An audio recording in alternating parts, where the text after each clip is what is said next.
So when we arrived here earlier this afternoon, we got out of the car and had a moment to look out across the river.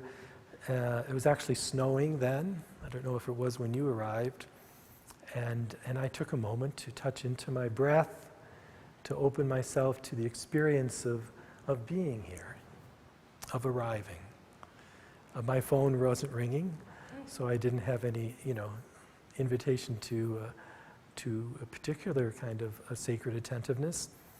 And with that openness of consciousness, I had the gift of a little bit of spaciousness between my thoughts, centered in my breath, attentive to my breath. And I could feel my heart gently move into a prayer of gratitude. Gratefulness, gratitude, thanksgiving. Wordless, but just the opening of my heart. And perhaps you can understand or resonate with that kind of experience.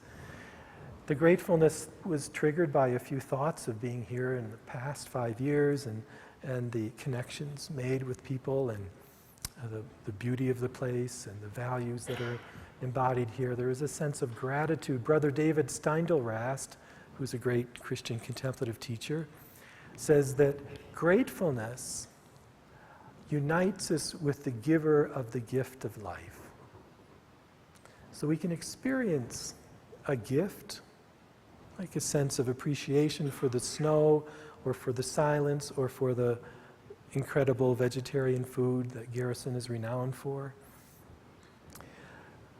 And being present with sacred attention unlocks the door to the present moment.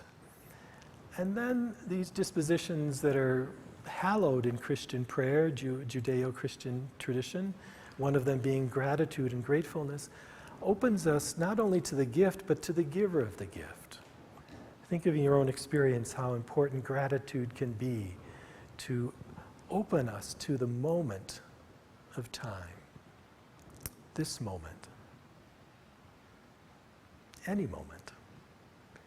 And this moment of time then is a window into eternal time when we experience or allow ourselves to let our heart move in gratitude to the giver of this gift. So Jesus in the canonical Gospels says that the kingdom of heaven is among us. The kingdom of heaven is here and now among us at every moment of time.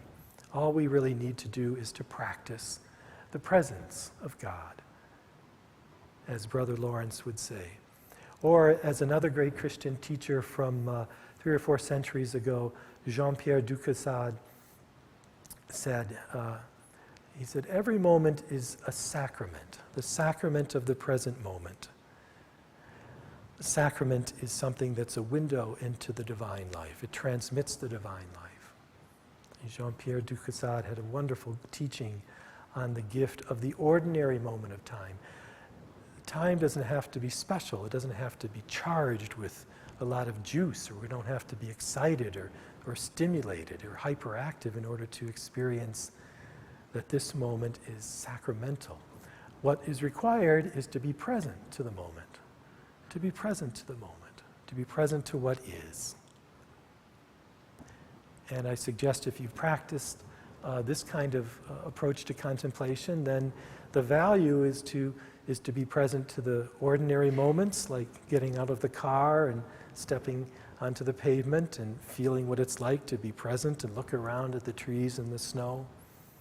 It's the ordinary moment, and then it becomes charged with a sense of giftedness. But to also practice in the midst of challenging events, challenging times, difficult times. And to practice when there's joy, when there's love, and to open up to the full experience of joy and love, what it feels like in the body, to fully sense it in one's being, and then to open up to the source of love, the source of joy, the source of life.